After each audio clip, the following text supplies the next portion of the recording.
मैं बोल रही हूँ सुनीता। उम्र 32 साल। शादी को 7 साल हो गए। घर में सब ठीक ठाक चल रहा था, लेकिन दिल के किसी कोने में एक खालीपन सा था जो कभी भर नहीं पा रहा था। मेरा देवर रोहन 25 साल का, पढ़ाई ख़त्म करके अब जॉब ढूंढ रहा था।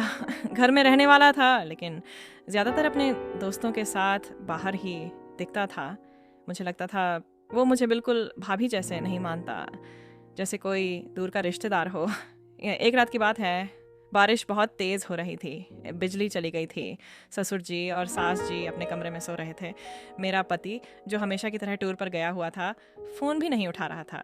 रोहन रात के 11 बजे घर आया, कपड़े पूरी तरह भीगे हुए, बाल चिपके हुए, ठंड से कांप रहा था वो।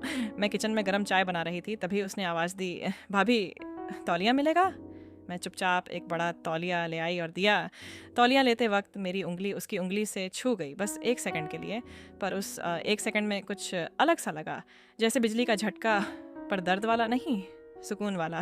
वो बदल कर आया, ग्रे ट्रैक पैंट और ब्लैक टी शर्ट में। इस बाल अभी भी गीले थे। मैंने चाय का कप दिया। भाभी, आप सोई क्यों नहीं अभी तक? उसने पूछा। आंखों में थोड़ी सी चिंता थी। सो नहीं पा रही थी, भैया का फ़ोन नहीं लग रहा, मैंने हल्के से मुस्कुराते हुए कहा।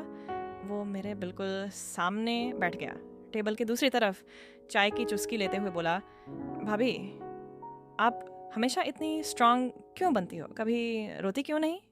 मैं चुप हो गई, दिल में कुछ टूटा सा लगा। फिर उसने धीरे से कहा, मैं जानता हूँ भैया आपको टाइम नहीं देते, मैं भी देखता हूँ रोज़, आप हंसती हो पर आंखों में उदासी छुपाती हो। पहली बार किसी ने मेरी आंखों को इतनी गहराई से देखा था। मैं कुछ बोल नहीं पाई, बस आंखें नम हो गईं। वो उठा, मेरे पास आया, बहुत धीरे से, जैसे डर रहा हो कि मैं टूट न जाऊं। भाभी, अगर कभी दिल करे तो रो लेना मेरे सामने, मैं जज नहीं करूंगा, मैं बस आपका दुख हल्का करना चाहता हूँ। उसने मेरी तरफ हाथ नहीं बढ़ाया, बस पास खड़ा रहा, इतना पास कि उसकी सांस मेरी सांस से मिल रही थी। मैंने आंखें उठाकर देखा, उसकी आंखों में कोई गंदी नीयत नहीं थी, बस एक अजीब सा प्यार था जो भाई भाभी के रिश्ते से थोड़ा बाहर था, पर गलत भी नहीं था। रोहन, मैंने धीरे से कहा, तुम ये सब क्यों कर रहे हो? उसने मुस्कुराया, थोड़ी सी शर्मीली सी स्माइल। क्योंकि आप मेरी भाभी हो और मेरी सबसे अच्छी दोस्त भी, बस इतना ही। उस रात हम दोनों सिर्फ बातें करते रहे, बारिश की आवाज़ के साथ, कभी हंसे, कभी चुप रहे, कभी पुरानी बातें याद की।